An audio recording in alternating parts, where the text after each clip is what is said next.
2000 ans depuis la Pentecôte. L'Église a commencé le jour de la Pentecôte lorsque le Saint-Esprit a été répandu sur toute son Église.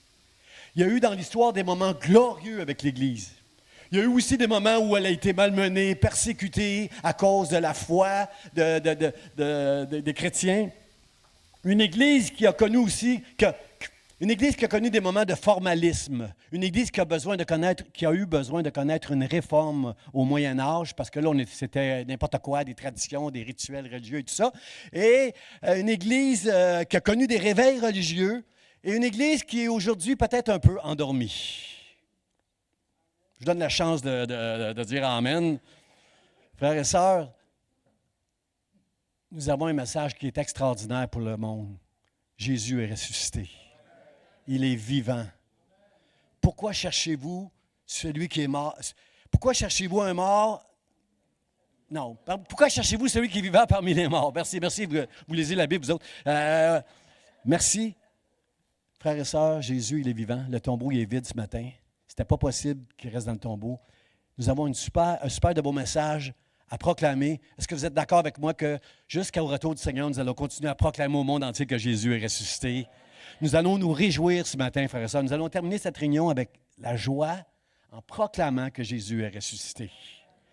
Et si dans votre cœur, vous avez reçu cette foi, frères et sœurs, ne retenez pas vos émotions. Moi, je ne sais pas des fois comment je fais pour me retenir ma joie et mon excitation sur cette tribune, frères et sœurs, lorsque je regarde toutes ces personnes que Dieu a touchées, a transformé leur vie, a changé leur vie. Je dis merci Seigneur. Merci mon Dieu pour cette œuvre, ce miracle que tu fais dans chacune de nos vies. Frères et sœurs, que votre lumière brille parmi les hommes, afin qu'ils voient vos bonnes œuvres et qu'ils glorifient votre Père, notre Père qui est dans les cieux. Ce matin, je vous demande de recevoir ce message, d'entendre ce message. Si vous avez des doutes ce matin concernant la résurrection de Jésus-Christ, si vous avez des doutes concernant quelque chose dans votre vie qui n'est pas encore... vous attendez une promesse de Dieu encore dans votre vie. Si vous avez des doutes concernant quoi que ce soit dans votre vie, j'aimerais vous encourager ce matin juste d'entendre, permettre à Dieu de déposer quelque chose dans votre cœur qui va vous donner du courage puis la force de persévérer dans ce monde qui est déchu, de persévérer afin d'être rempli de la gloire de Dieu. Quelqu'un veut être rempli de la gloire de Dieu ce matin? Gloire à Dieu. Alors, on s'en va à notre texte, frères et sœurs, dans Matthieu. Je suis content que le pasteur Charlie a lu à partir du verset 1 parce qu'on a un peu le contexte de ce passage-là, un ange qui vient rouler la pierre, puis avec tout ce qui vient avec. Dans ce texte-là, la Bible dit, « Mais l'ange prit la parole et dit aux femmes, « Pour vous, ne craignez pas, car je sais que vous cherchez Jésus qui a été crucifié. Il n'est point ici, il est ressuscité comme il l'avait dit. » Comme il l'avait dit. Ça serait le titre de mon message ce matin. Comme il l'avait dit. Venez, voyez le lieu où il était couché et allez promptement dire à ses disciples qu'il est ressuscité des morts. Et voici, il vous précède en Galilée. C'est là que vous le verrez. Voici, je vous l'ai dit. Frères et sœurs, cet ange a été envoyé du ciel pour venir rouler la pierre afin de montrer à ces femmes qui venaient avec des aromates embaumer le corps de Jésus pour leur montrer qu'il était ressuscité, frères et sœurs. Est-ce que vous sentez ce matin la bonne odeur de Jésus-Christ ici dans cette pièce? On n'a pas fait brûler d'encens ici, mais je peux sentir la bonne odeur de Jésus. L'odeur d'un Dieu qui est vivant, frères et sœurs. Ça, c'est une bonne odeur. Dans le temple, il y a quelqu'un qui était attitré dans le temple pour faire brûler de l'encens tout le temps, pour qu'il y ait une bonne odeur dans le temple. Dans l'Apocalypse, la Bible dit que ce sont nos prières qui ont une bonne odeur aux yeux de Dieu. La Bible dit qu'il y a un ange qui est dans le ciel, quelque part, avec un encensoir pour élever une bonne odeur avec chacune de nos prières. Frères et sœurs, nos prières, notre amour, notre adoration ici ce matin, ça plaît à Dieu. Est-ce que vous êtes content de plaire à Dieu ce matin au travers de notre adoration, de nos prières, juste de notre présence? Dieu prend plaisir à notre présence. Si Dieu a envoyé son Fils Jésus mourir à la croix un vendredi pour ressusciter le dimanche, Mike qui nous aime. Dis, je veux t'entendre dire Dieu m'aime, Dieu m'aime, Dieu m'aime, Dieu m'aime. Frères et sœurs, quelle incroyable histoire. C'est pas facile à croire. C'est pas mal si tu as des doutes ce matin. Je veux juste permettre à Dieu de tasser tes doutes si tu en as. On sent la bonne odeur de Jésus-Christ ce matin. Vous savez, il y a une femme qui s'appelle Marie qui, à un moment donné, a amené un parfum qui avait une grande valeur. Les disciples ont chicané, ils ont dit à Jésus, hey, si on avait vendu ce parfum-là, on aurait eu de l'argent dans la bourse pour donner à beaucoup de pauvres. Puis là, Jésus les a repris en disant, cette femme-là a fait une bonne action. Elle est venue embaumer mon corps. Il y avait une bonne odeur. La Bible dit, dans la pièce où elle a embaumé Jésus, il y avait une super de bonne odeur. Frères et sœurs, 3 femmes, le premier jour de la semaine, un dimanche matin, 3 femmes sont allées avec des aromates qu'elles avaient achetés ou préparés. Elles sont allées voir Jésus pour embaumer Jésus avec ces aromates-là. Vous savez, c'est quoi des aromates? C'est pour, dans la cuisine. Moi et Donald, on aime bien cuisiner. Là, on est bon, lui est bon dans la cuisine. Moi, chez nous, c'est plus ma femme qui est bonne, mais j'aime ça cuisiner. Et des aromates, c'est pour que la nourriture sente bon. On ajoute des aromates à la nourriture pour que ça sente bon. Ça ne change pas le goût de la nourriture comme les épices, mais il y a un arôme qui est excellent avec les aromates. Alors, là, c'est moins le fun que ce que je vais vous dire, mais les aromates, lorsqu'on veut aller visiter, lorsqu'on veut aller rendre hommage à un mort pendant plusieurs jours, là, une semaine ou plus, là, il faut qu'on embaume le mort pour que les aromates et la bonne odeur l'emportent sur la putréfaction du corps. Combien sont contents ici ce matin que les aromates ont servi à rien dans le cas de Jésus-Christ? La semaine passée, il m'est arrivé quelque chose de drôle. Mon fils Simon, qui est pasteur, qui va prêcher la semaine prochaine, il nous écrit un message à mon épouse et moi. Pasteur Jeff est décédé. Puis il s'en va, lui, en staff meeting toute la journée. J'écris, je l'appelle, pas de nouvelles. Pasteur Jeff est décédé. Et moi, dans mon cœur, il y a juste un pasteur Jeff pour moi. C'est le pasteur Jeffrey Young qu'on a accueilli ici au mois d'octobre, qu'on a célébré, qu'on a honoré ici parce qu'il était un pasteur important dans cette église, dans l'histoire de l'église. Et j'ose pas appeler chez lui. Et j'appelle le pasteur Lindsay. Lindsay, es-tu au courant pour le pasteur Jeff? Quoi? J'ai entendu la nouvelle qui était décédée. Bon, il dit, c'est une nouvelle. Et les réseaux sociaux, pasteur Jean, il ne faut pas prendre ça, faut pas prendre ça à la lettre. Là, on va faire nos recherches, on va trouver. Plus tard dans la journée, Simon me rappelle pour me dire, papa, c'est le pasteur Jeff Laurent qui est décédé. Un pasteur bien connu ici au Québec, qu'on apprécie beaucoup, qui est avec le Seigneur maintenant et qui célèbre avec la Pâque avec le Seigneur. Mais là, quand j'ai su ça, j'appelle le pasteur Jeff. Et je dis, pasteur Jeff, oui, est-ce que tu travailles? Il dit, oui, mais j'ai le temps, Jean. Vas-y. Pasteur Jeff, je veux te dire que je t'aime. Il me dit, moi aussi je t'aime, pasteur Jean. Moi aussi je t'aime. Je dis, pasteur Jeff, je veux te dire que j'ai beaucoup d'admiration pour toi. Ben, moi aussi, Jean, j'ai beaucoup d'admiration pour toi. Puis là, je raconte l'histoire. Je dis, pasteur Jeff, il faut que je te dise. Quand Simon m'a écrit que pasteur Jeff était décédé, il parlait de Jeff Laurent, mais moi, je pensais que c'était toi. Et là, je dis à ma femme, on va aller à Toronto, on va aller à son service. Puis là, j'étais tout mal, parce que, frères et sœurs, pourquoi on attendrait que quelqu'un meure avant de lui faire des éloges dithyrambiques, puis de dire « je t'aime », puis il était tellement extraordinaire, puis c'était une personne si bonne, qui aimait Dieu.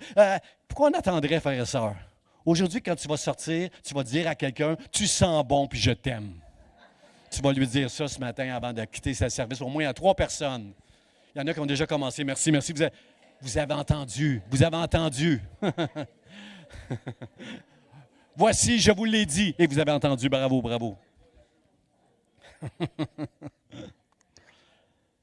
Seigneur, t'es bon. Les femmes avaient un grand défi avec leurs aromates. Elles avaient des bonnes intentions d'aller embaumer Jésus pour qu'elles puissent aller le voir plusieurs jours par la suite. Mais elles avaient un grand défi. Parce qu'il y avait vous avez vu on le voit moins là, mais il y avait une grande pierre qui roulait l'accès pour aller jusqu'au sépulcre de Jésus. Une grande pierre qui était là. Puis elles avaient une grande crainte. Elles avaient la joie d'aller embaumer Jésus, le désir d'aller embaumer Jésus, mais le défi, c'est, mais qui va nous rouler la pierre? Marc, c'est pas écrit dans Matthieu, mais Marc dit que c'était une très grande pierre. Juste pour nous donner une idée, rendre encore le défi encore plus difficile pour les femmes. Mais qui va nous rouler la pierre? En plus, la Bible nous dit que la pierre, elle a été scellée par la garde des pharisiens, des Juifs, des anciens, des pharisiens qui voulaient être sûrs que Jésus, son corps ne se fasse pas voler. Là. Ils ont scellé la pierre. Alors, c'était tout un défi pour les femmes. Ces femmes-là sont comme nous autres, frères et sœurs. Sont comme les hommes et les femmes ici. Elles avaient des craintes qui étaient, dans le monde naturel, correctes. Dans le monde naturel, elles savaient qu'elles ne pouvaient pas rouler cette pierre-là. Peut-être les gardes ne leur permettraient même pas de s'approcher de la pierre. C'était une pierre qui était si grande. Mais, frères et sœurs, Dieu a envoyé un ange du ciel pour rouler la pierre. Ce qui est impossible pour l'homme est possible à Dieu. Il y a des... Vous savez c'est quoi la pierre? Vous savez pourquoi ils ont bloqué l'accès au tombeau de Jésus? Parce qu'ils avaient peur que quelqu'un vienne voler le corps de Jésus. Ils avaient entendu Jésus dire, le troisième jour, je ressusciterai. Les disciples d'Emmaüs, eux, sont partis, après la mort, sont mis en route pour retourner dans le village d'Emmaüs. Tous les autres disciples sont enfermés, ils ont peur, ils sont enfermés dans une chambre. Et il y a quelque chose qui a pris place, il y a une crainte qui a rempli tout le monde. Et frères et sœurs, ce sont des hommes qui ont essayé de bloquer, avec la main de l'homme, ils ont essayé de bloquer l'accès au tombeau pour pas que la nouvelle se répande que Jésus est ressuscité. Eux avaient cette crainte-là. Les disciples, eux, croyaient que Jésus était mort. Frères et sœurs, aujourd'hui, Dieu veut rouler la pierre qui pourrait t'empêcher de te donner complètement à Jésus, puis d'être rempli de son esprit pour annoncer au monde entier avec la joie que Jésus est ressuscité. Il y a toutes sortes de pierres que l'ennemi est capable de mettre dans nos vies devant nous, qui nous semblent impossibles à déplacer. Mais je veux le dire encore, tout est possible à Dieu. Ce qui est impossible aux hommes est possible à Dieu. Est-ce qu'on peut dire au Seigneur merci? Merci pour ça, Seigneur, de nous donner cette foi-là. Frères et sœurs, dans Nombre 23, dans le livre de la loi, Dieu dit à son peuple, ce que Dieu a dit, ne le fera-t-il pas? Ce que Dieu a promis, ne l'accomplira-t-il pas? Il n'y a rien que Dieu ne fera pas dans ce qu'il a dit qu'il ferait. Dieu est fidèle à ses promesses, frères et sœurs. Il y a une femme qui s'appelle Sarah dans l'Ancien Testament. Sarah qui avait eu la promesse qu'elle aurait un enfant, peut-être des enfants, parce que Dieu a dit, tu auras une postérité. Compte les étoiles dans le ciel. Essaye de compter les étoiles, ça va être ta postérité, Abraham, au travers de Sarah. Sarah, elle a ri lorsqu'elle a entendu ça la première fois. Et avec le temps, Sarah a voulu aider Dieu à accomplir ce qu'il avait dit. Elle a envoyé son mari vers Agar. Abraham aurait dû dire non, mais c'est un homme. C'est un homme. Agar va te donner l'enfant que Dieu nous a promis. Va vers Agar. Et elle a eu un enfant au travers de Agar, mais ce n'était pas l'enfant de la promesse. Ce n'était pas l'enfant que Dieu voulait. Et à l'âge de 90 ans, ce qui est impossible à l'homme, mais qui est possible à Dieu, elle a donné naissance à son fils Isaac. Alors, je dis merci à Dieu ce matin de me permettre à moi, qui parfois ai des doutes sur certaines choses, d'enlever ce rocher devant mes yeux et qu'il puisse l'enlever aussi dans vos cœurs, dans vos vies. S'il y a quelque chose qui vous fait mal encore, ce n'est pas Dieu qui veut que tu aies du mal avec des choses du passé. Dieu veut te libérer. Alors ce matin, demande à l'ange de l'Éternel de rouler la pierre. Toute la culpabilité que tu peux vivre pour quelque chose du passé, toute la douleur que tu peux vivre, tous les doutes que tu peux avoir. Si par exemple, si tu sors d'une relation dans laquelle tu avais mis tout ton cœur et ça n'a pas fonctionné, juste ce matin, fais confiance à Dieu. Seigneur, viens rouler la pierre. Viens rouler la pierre. Il y avait Jésus, à un moment donné, a attendu quelques jours avant de voir son ami Lazare qui était décédé. Lorsqu'il est arrivé, ils ont dit, Jésus, arrête, attends. Ça fait 3-4 jours qu'il est dans le tombeau, là. Il sent. Jésus a dit, ôtez la pierre. Et il a dit, Lazare, sors. Et Lazare est sorti du tombeau parce que Jésus, le Seigneur, a commandé qu'il sorte du tombeau. Il n'y a aucune pierre que Dieu ne peut pas enlever dans ton cœur, dans ta vie. Ne laisse rien dans ta vie. Bien sûr, l'ennemi, il est très, très bon avec le système dans ce monde pour enlever toute la foi que tu pourrais avoir, mais fais confiance à Dieu.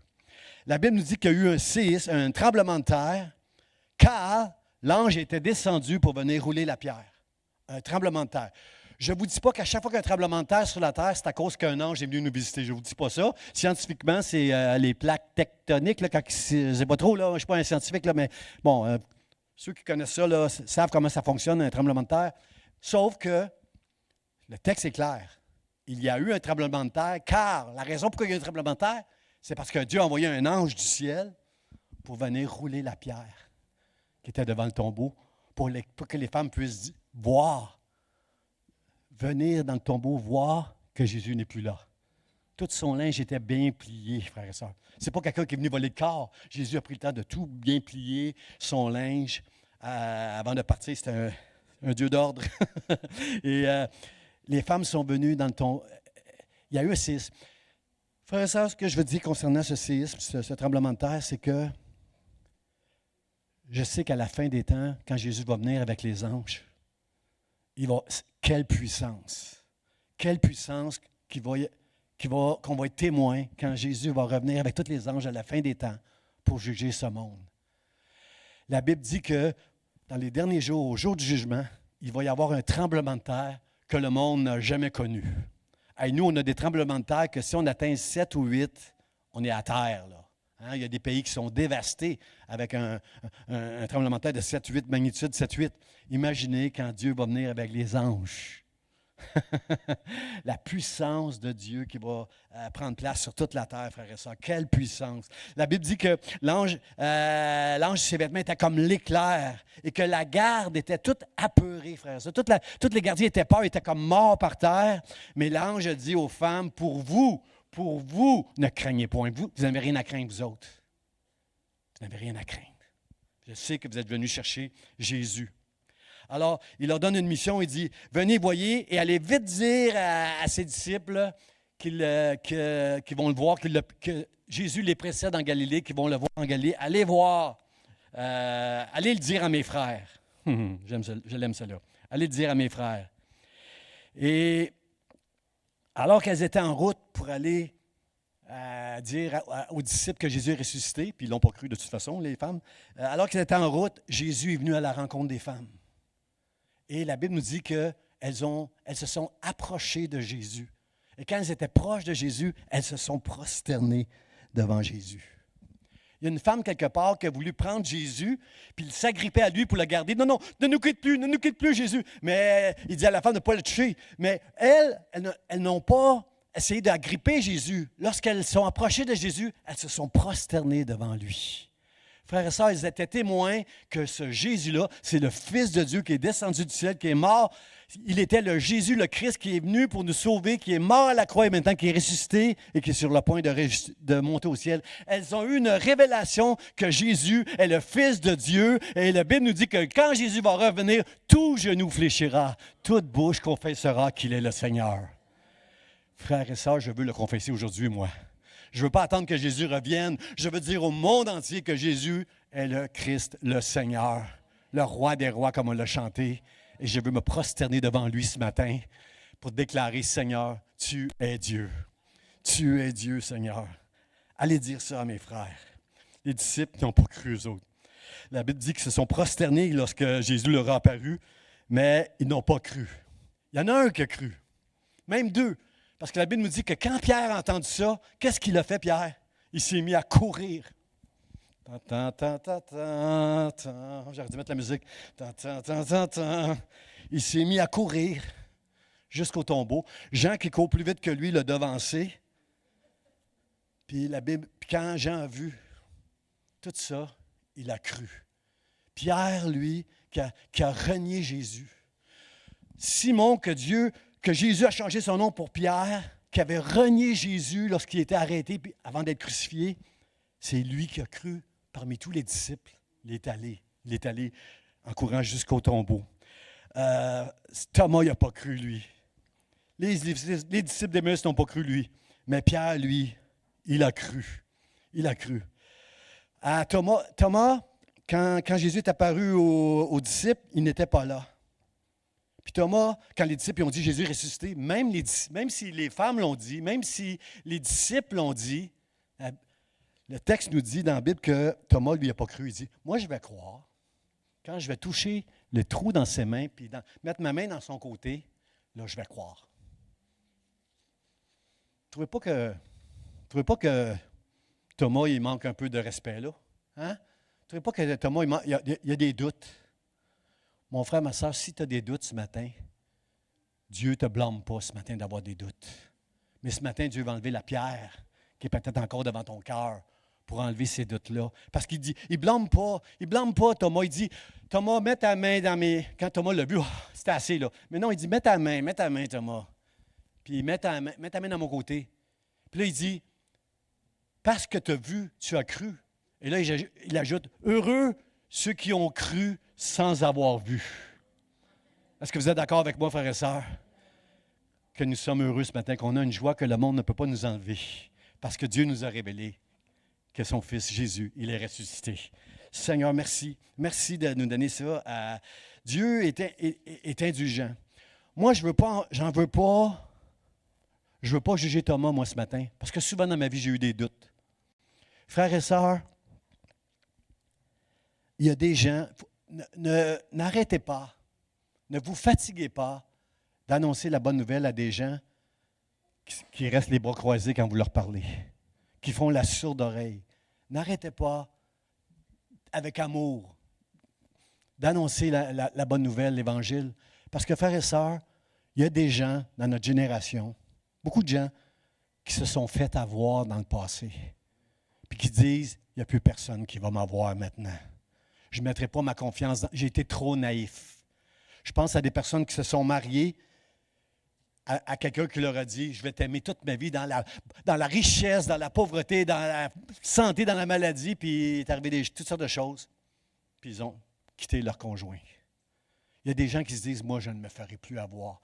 Aujourd'hui, on entend parler de fraude à tous les jours. C'est incroyable, les fraudes, comment ça se multiplie. On demande aux gens d'être... Les banques sont dépassées. Ils demandent aux gens, s'il vous plaît, soyez responsables. Là. Faites attention avec vos NIP, là, vos numéros de passe. Là. Faites attention. Il y a des fraudes partout, frères et sœurs. Et il y a des gens qui se disent, moi, je ne me ferai plus avoir.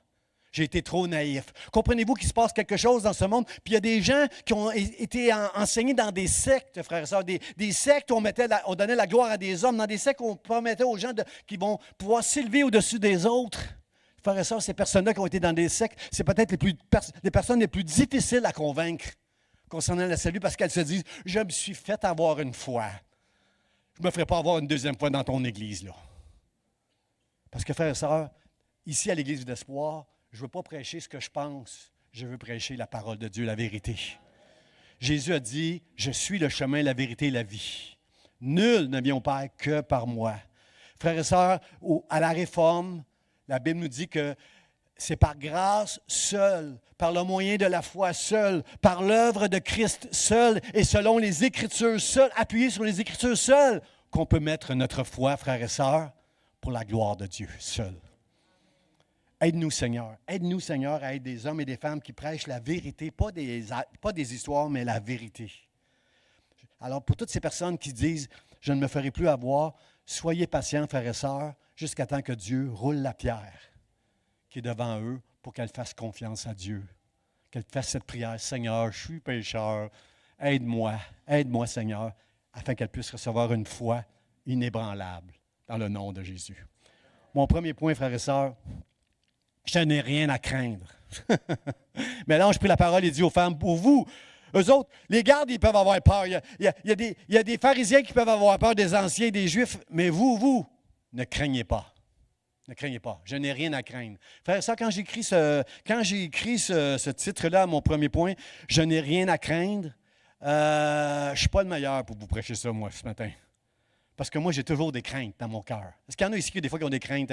Moi, j'ai toujours des craintes et des soucis pour n'importe quoi. N'importe quoi, là, en tant que pasteur, aussi dans ma vie, en tant que parent, en tant que pasteur, en tant que parent. Dans la vie de tous les jours, j'ai souvent des craintes, moi. J'ai besoin d'entendre ce passage-là. Ne crains rien, Jean, parce que ça me fait du bien d'entendre parce que j'ai tout le temps des craintes, moi. J'ai tout le temps des soucis à propos de n'importe quoi.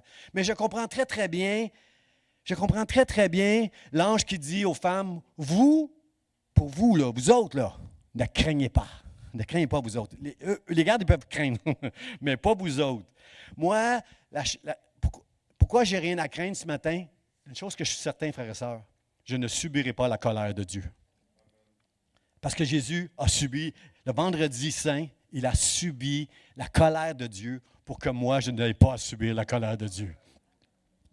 On va prendre la Sainte Seine tantôt. On est dans la nouvelle alliance. Une alliance avec le sang de Jésus. Je ne suis plus sous la loi, frères et sœurs. Je ne suis plus obligé de faire tout ce qu'il faut ou de ne pas faire ce qu'il ne faut pas pour plaire à Dieu. Je plais à Dieu parce que j'ai la foi que Jésus a tout accompli pour moi à la croix.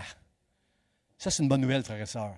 Je suis sous la grâce maintenant. Alors, je n'ai rien à craindre, je n'ai pas à subir la colère. Mais les Juifs qui ont tenu conseil pour condamner Jésus, oui. Regardez ce que nous dit le texte ici dans Actes des Apôtres.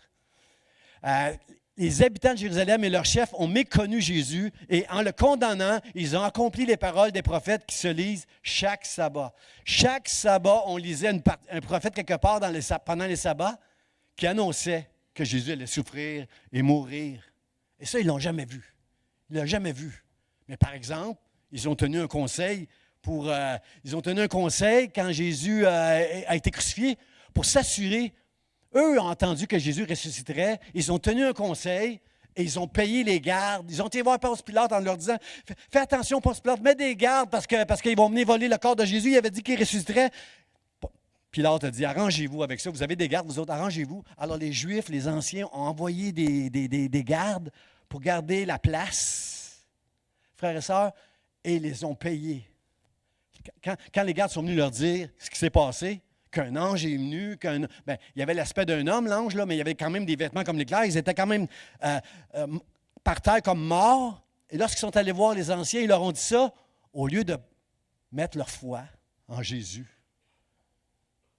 Ils ont accepté une forte somme d'argent pour dire que le corps avait été volé. Comprenez-vous que pour les gardes, l'ange avait raison de dire, vous autres, vous avez raison d'avoir peur. Mais vous, les femmes, pour vous, ne craignez rien. Je sais que celui que vous cherchez n'est plus parmi les morts. Le tombeau est vide parce qu'il est Seigneur, il est vivant maintenant. Alors,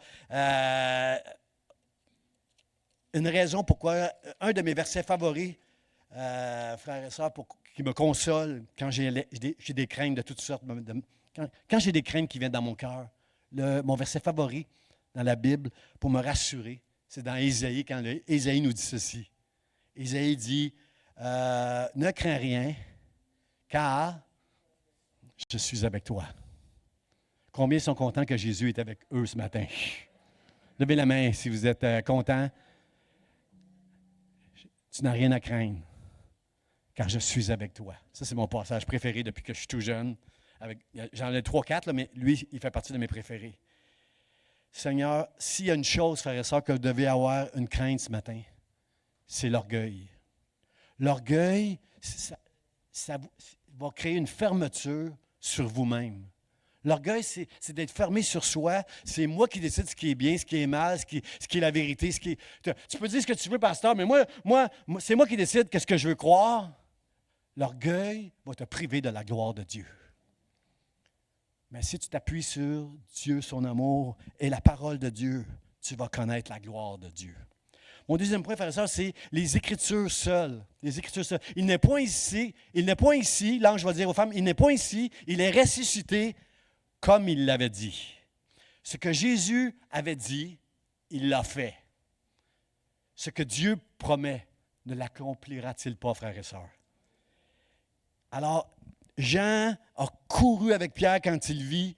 Il a couru avec Pierre, c'est lui le premier qui est rentré dans le tombeau. Puis la Bible nous dit dans Jean 20 que quand il a vu tout ce qui était là, le tombeau qui était vide, tous les vêtements de Jésus pliés, il a dit, dans Jean, il dit, il ne comprenait pas encore, selon les Écritures, qu'il devait ressusciter. Les anciens avaient compris ça, eux autres, avaient entendu ça. Jean n'avait pas encore compris qu'il devait ressusciter selon les Écritures. Ce que je veux vous dire ce matin, c'est ça prend du temps pour saisir tous ces mystères du royaume de Dieu. Donnez-vous le temps de saisir, frères et sœurs. Moi, ça fait 39 ans que je connais le Seigneur et je lis la Bible aujourd'hui d'une manière différente que je la lisais il y a 5 ans, 10 ans, 25 ans. Elle est toujours différente, frères et sœurs. Ça prend du temps pour saisir toutes ces merveilleuses choses qui viennent du royaume de Dieu. Donnez-vous du temps, frères et sœurs. 1 Corinthiens, chapitre 15, verset 3 nous dit, « Je vous ai enseigné avant tout, comme je l'avais aussi reçu, que Christ est mort pour nos péchés, selon les Écritures. » Paul n'enseigne pas une nouvelle affaire. Il enseigne quelque chose qui est écrit dans les Écritures, frères et sœurs. J'aime quand Marc, on a lu Matthieu tantôt, mais Marc, il dit, quand l'ange parle aux femmes, il dit, allez dire à ses disciples qu'il est ressuscité, allez dire à ses disciples, puis allez le dire aussi à Pierre. Il rajoute à Pierre. Pourquoi il rajoute à Pierre, frères et sœurs, vous pensez? Pierre, c'est celui qui l'a renié. Quand tout le monde a des doutes, quand les femmes viennent dire il est ressuscité, Pierre, il court jusqu'au tombeau parce qu'il a la foi que Jésus est ressuscité.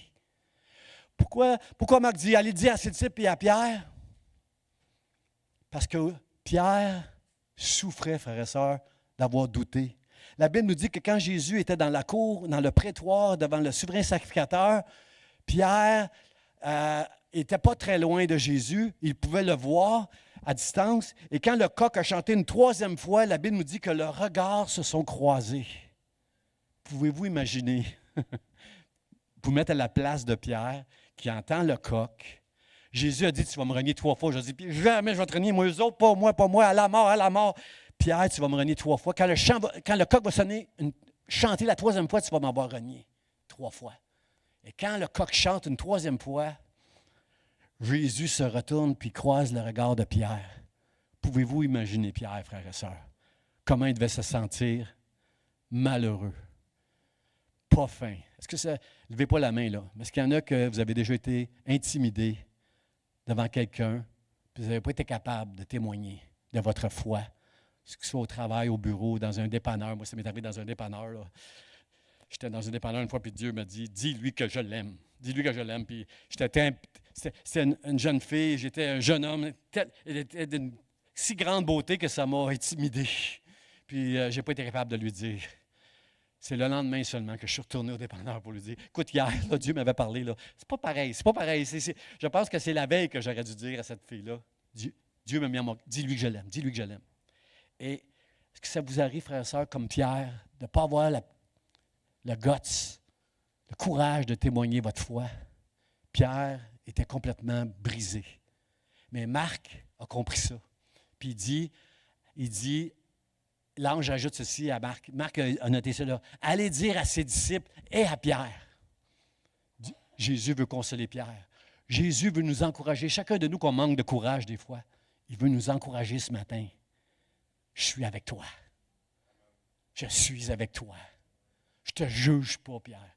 La preuve, c'est Jésus qui a choisi Pierre. Et quand il a choisi Pierre, il s'appelait Simon. Puis il a dit, maintenant, tu vas t'appeler Pierre. Et Pierre est devenu un apôtre. Pierre est devenu un pasteur dans l'Église de Jésus-Christ. Pierre, un jour, Jésus a dit, Pierre, m'aimes-tu? 3 fois, il va dire à Pierre, m'aimes-tu? 3 fois comme les 3 reniements de Pierre. M'aimes-tu, Pierre? Paie mes brebis. M'aimes-tu, Pierre? Tu sais que je t'aime, Seigneur. Paie mes brebis. Il demande à Pierre de paître ses brebis sur la base de « Je t'aime, Dieu. Parce que je t'aime, je vais être le berger de tes brebis. » Seigneur, aide-nous à nous être indulgents envers nous-mêmes quand on sent qu'on n'est pas à la hauteur de notre foi. Frères et sœurs, ça va nous arriver souvent de ne pas nous sentir à la hauteur de la foi que Dieu a placée en nous. Sois indulgent envers toi, puis sois indulgent envers les autres, parce que Dieu avait mis sa confiance dans un Pierre. Il l'a pris tel qu'il était. Un Pierre qui l'a renié devant les hommes, mais qui est devenu le pasteur de l'Église du Seigneur Jésus-Christ. Dieu a cette même confiance en chacun de toi qui a reçu la foi. Dieu a confiance en toi. Sois pas trop dur avec toi.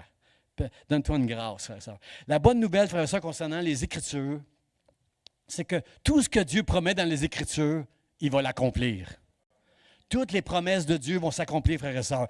J'en ai écrit 2, 3 là. Celui qui croit en moi ne mourra jamais. Voici, je suis avec vous tous les jours. Je suis avec vous tous les jours. Est-ce qu'il y a des jours où on a l'impression que Dieu n'est pas là? Soyons honnêtes, là. Il y a des jours où on a l'impression que Dieu n'est pas là.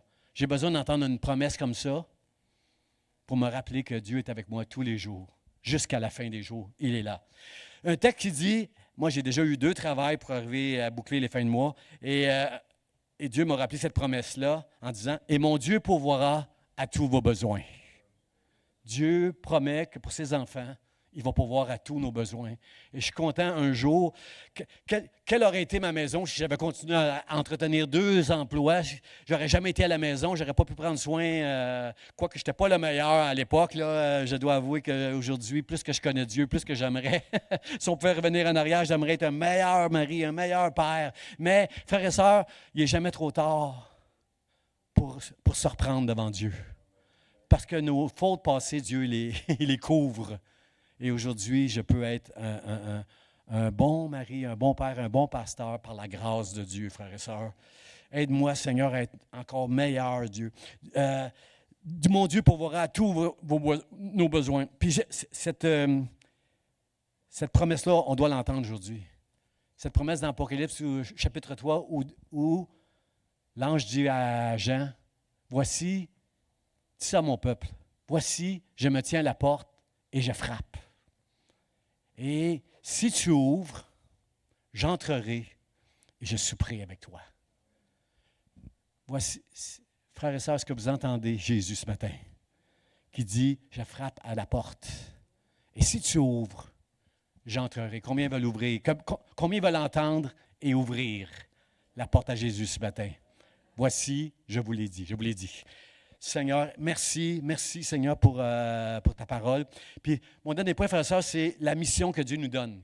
Il dit, l'ange dit aux femmes, venez, voyez le lieu où il était couché et allez, vite, allez dire à ses disciples qu'il est ressuscité des morts. Et elles coururent avec crainte et avec une grande joie. Lorsqu'elles ont su que Jésus était ressuscité, elles avaient une grande crainte et une grande joie pour aller l'annoncer. Quand j'ai dit dans mon introduction que l'Église était un peu endormie aujourd'hui, frères et sœurs, est-ce que nous avons encore aujourd'hui cette grande joie et cette crainte pour aller annoncer que Jésus est ressuscité aux gens autour de nous? Seigneur, remplis-nous de cette joie et de cette crainte, alors qu'on va chanter tantôt, ressuscité. Remplis-nous de cette crainte et de cette joie de célébrer, de proclamer que Jésus est mort et qu'il est ressuscité. Donne-nous cette joie et cette crainte qu'il y avait dans ces femmes-là qui couraient pour aller l'annoncer aux disciples. Les disciples n'ont pas cru, mais ils sont allés avec joie pour leur annoncer qu'il était ressuscité. Seigneur, donne-nous à l'Église Vie d'Espoir d'annoncer avec joie cette bonne nouvelle-là.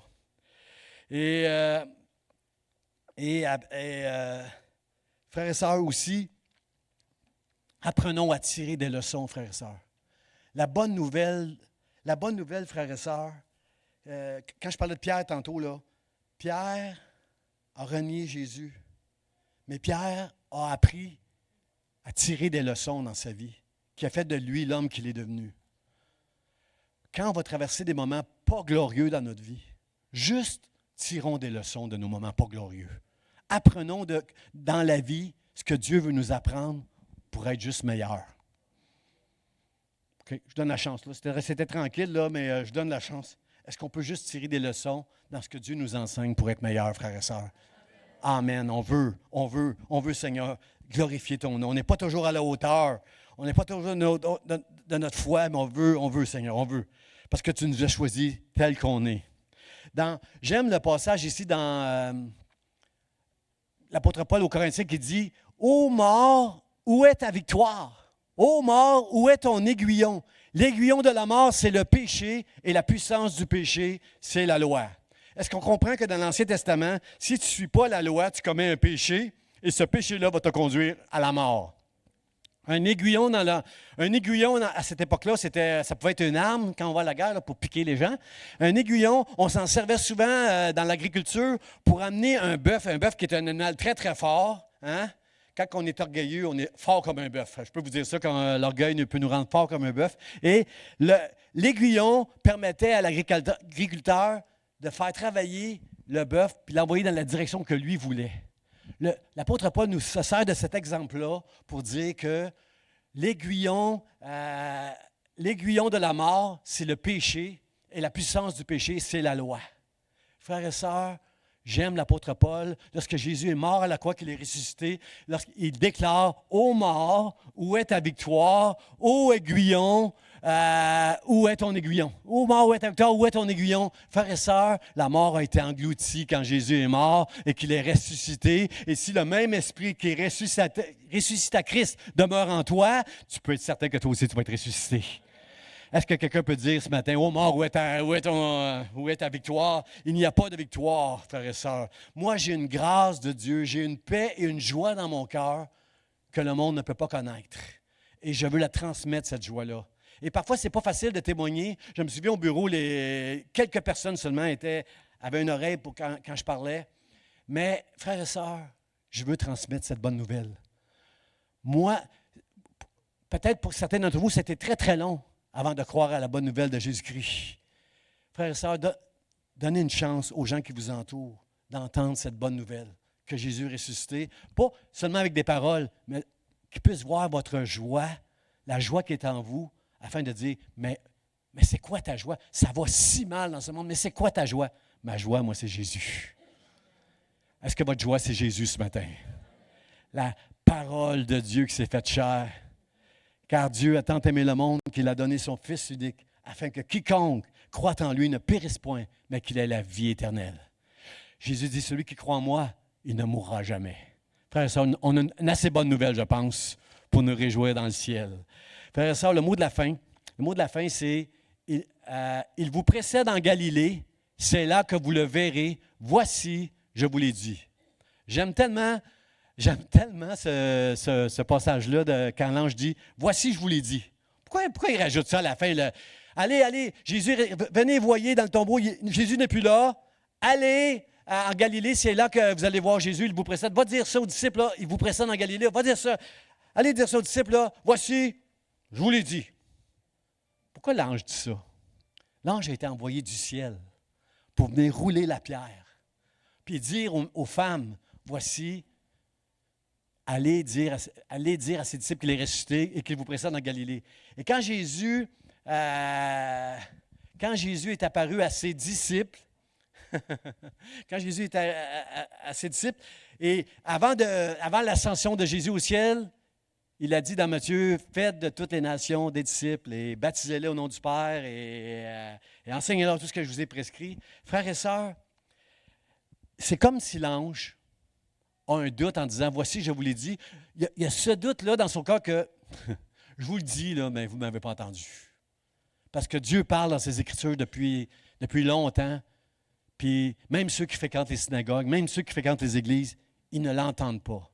Ce matin, frères et sœurs, est-ce qu'on entend Jésus qui frappe à la porte de notre cœur? Est-ce qu'on entend Jésus lorsqu'il nous dit « Je t'aime, je t'ai donné mon Fils pour que tu crois en lui ». L'ange avait un doute, frères et sœurs, il y avait ce doute-là, l'ange, que tous les miracles, Dieu m'a envoyé du ciel pour venir rouler cette pierre-là. Je leur ai montré que le tombeau était vide. Je les envoie le dire à ses disciples. Mais l'ange avait un doute que ses disciples allaient l'entendre. Il dit, « Voici, je vous l'ai dit. »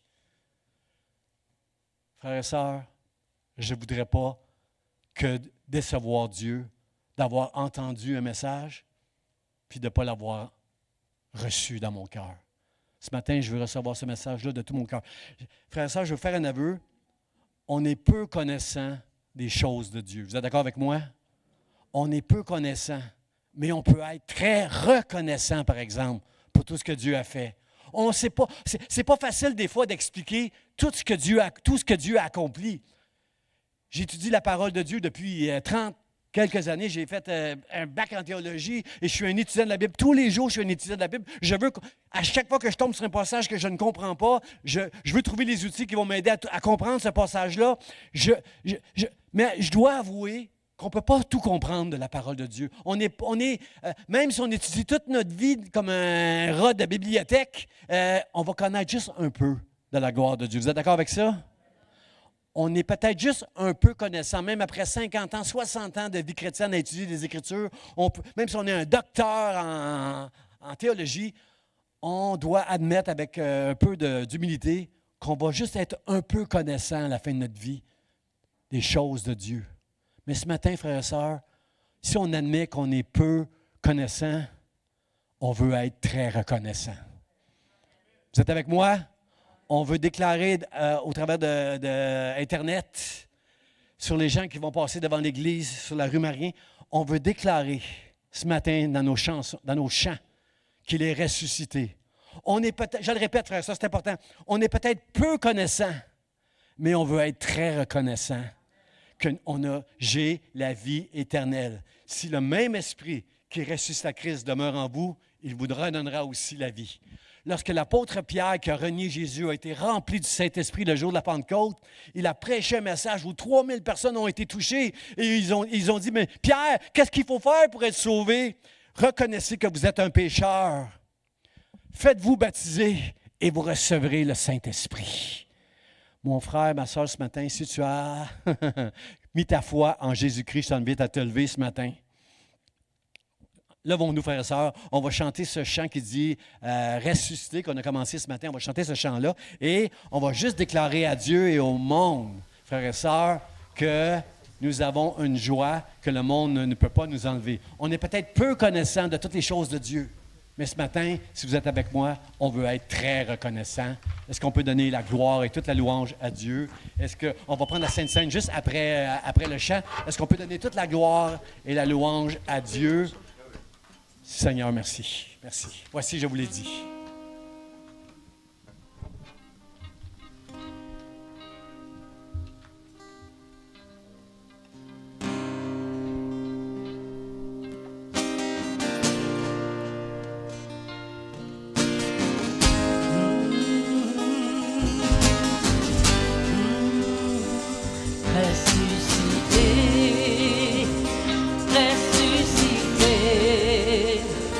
Ressuscité,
ressuscité, ressuscité, ressuscité, ressuscité, ressuscité.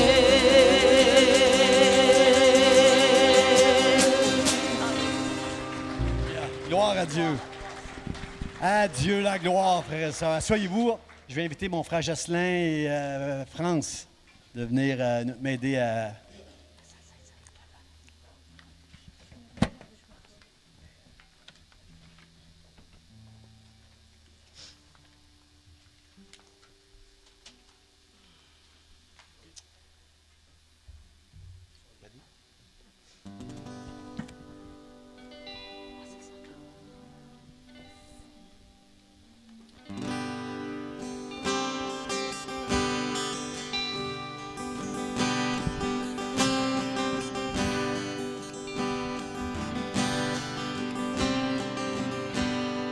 Tu payas mon salut par ton grand sacrifice. Oh Jésus, quel merveilleux amour. Désormais, pour ton saint et glorieux service, racheté se donne en retour. Je viens à ton autel, offrande volontaire, librement je veux servir mon roi. Je ne veux désormais que ta gloire, oh mon Père, ne vivre que pour toi, que pour toi. Prends tout ce que je suis, prends mon cœur et mon âme. Tout mon être te soit livré. Contrôlé par l'esprit, animé de ta flamme et de ta parole pénétrée. Je viens à ton autel, offrande volontaire, librement je veux servir mon roi. Je ne veux désormais que ta gloire, oh mon Père, ne vivre que par toi, que pour toi. Seigneur de jour en jour, transforme ton image, ton enfant, ton heureux racheté. Devant moi n'est qu'un but, jusqu'au bout du voyage, connaître et faire ta volonté. Je viens à ton autel, offrande volontaire, librement je veux servir mon roi. Je ne veux désormais que ta gloire, oh mon Père,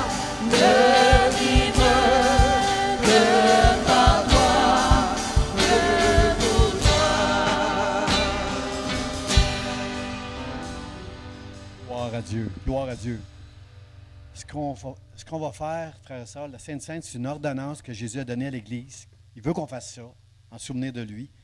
La communion que Jésus a eue avec ses disciples avant d'aller à la croix, frères et sœurs, c'est ça qu'on veut reproduire ici ce matin. Quand Jésus dit « Allez dire à mes frères, à mes sœurs, frères et sœurs, on fait partie de la famille de Dieu ce matin. Parce que Jésus est mort pour nos péchés, il a fait de nous, il nous a adoptés. On est ses frères et ses sœurs. Et c'est très touchant et c'est très solennel quand Jésus dit. C'est la première fois qu'il dit ça. Avant ça, il a dit qui sont mes frères, qui sont mes sœurs? C'est pas ma mère, c'est pas mon père, c'est ceux qui font la volonté de mon père qui sont mes frères et mes sœurs. Mais là, il dit, première fois qu'il dit, allez dire à mes frères, mes sœurs. Allez leur dire la bonne nouvelle. Alors ce matin, on va se commémorer cette bonne nouvelle où on annonce aussi la mort et la résurrection de Jésus-Christ. L'apôtre Paul, il dit, j'ai reçu du Seigneur ce que je vous ai enseigné. C'est que le Seigneur Jésus, dans la nuit où il fut livré, il prit du pain. Et après avoir rendu grâce, il le rompit. Et dit, ceci est mon corps qui est rompu pour vous. Faites ceci en mémoire de moi. Je vais demander à France de prier pour le pain. Oui, merci Seigneur. Nous rompons ce pain, Seigneur, en souvenir de ta mort, de ta résurrection. Seigneur, c'est le centre de notre foi chrétienne, Seigneur Dieu. Par ta toute puissance, Père éternel, tu as ressuscité Jésus, notre frère, Seigneur, notre sauveur, notre rédempteur, notre Seigneur, Seigneur. Merci parce que tu nous donnes l'espoir, Seigneur, qu'un jour nous aussi nous ressusciterons et nous vivrons avec toi éternellement. Amen. Nous sommes plus que vainqueurs, Seigneur, par celui qui nous a aimés le premier. Je sais que mon Rédempteur est vivant et qu'il se lèvera le dernier jour. Merci, Seigneur. Toute l'honneur, la gloire t'appartiennent. Amen. Prenons le pain ensemble.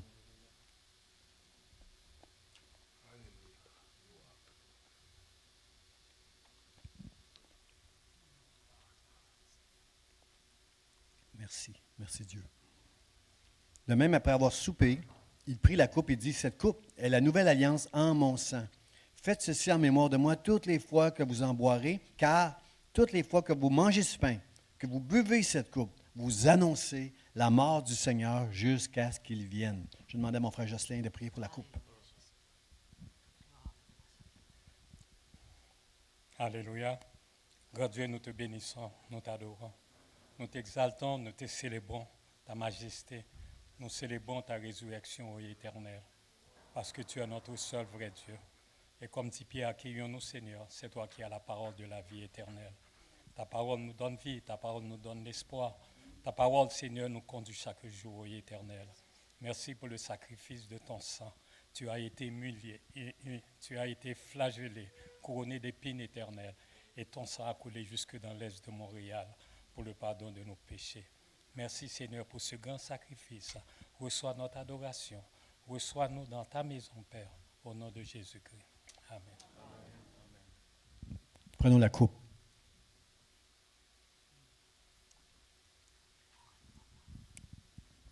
Est-ce que je peux entendre nos voix reconnaissantes? Remercier le Seigneur. Dieu, nous voulons te dire merci. Merci, Dieu, je ne mérite pas. Je ne suis pas digne, Seigneur. Mais tu m'as aimé. Tu m'as vu. Tu m'as choisi. Tu m'as entendu. Tu as pris soin de moi, Seigneur. Avant que moi je te connaisse, toi tu me connaissais. Et tu m'as sauvé. Merci. Merci, Seigneur. Merci pour la grâce que j'ai de te connaître, de te servir, de t'adorer. Merci, Seigneur. Tu nous as créés pour ta gloire, Seigneur. Que cette Église te donne toute la gloire dans le nom de Jésus. Amen. Amen. Frères et sœurs, faites circuler les coupes. Frères et sœurs, je veux... Roselyne, lève la main, Roselyne. Elle était avec nous, Roselyne. Roselyne, lève la main, s'il te plaît. Roselyne, c'est la première fois qu'elle revient à l'Église depuis elle s'est blessée. Là. Alors, merci à tous ceux qui ont prié pour elle. C'est pas facile pour elle. Pas complètement remise, mais merci pour toutes vos prières pour Roselyne. Et aussi, je suis content de voir Robert et Marjorie qui sont revenus de vacances. Là. Content que vous soyez là, bronzés. Wow, super. Soyez bénis. Vous n'avez pas le droit de quitter cette place avant d'avoir dit à au moins 3 personnes, tu sens bon puis je t'aime dans le nom de Jésus. Joyeuse Pâques, chacun de vous, frères et sœurs.